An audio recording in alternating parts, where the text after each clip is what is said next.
السلام عليك يا أبا عبد الله الحسين. السلام عليك. اللهم صل على محمد وآل محمد. يا أبا عبد الله استاذ الناس والفضل. شو هذه؟ يعطيكم الرزق والعافية ويشفي كل مريض ويساعد الناس. يا أبا عبد الله الحسين. السلام عليكم. اللهم صل على محمد وآل محمد. هذا شيء يدلل هؤلاء مؤمنين بمحمد، مؤمنين بوحدانية الله، لو لا زالوا يعبدون اللات والعزى وهبل.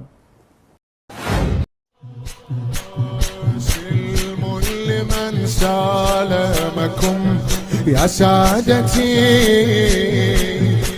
احنا بس لطامة ونبكي على الحسين، ما نعرف كل شيء. هو لطام ويروح الصبح يروح يبيع مخدرات. ما اجا واحد قال له عم تنقص الموكب، لا يعني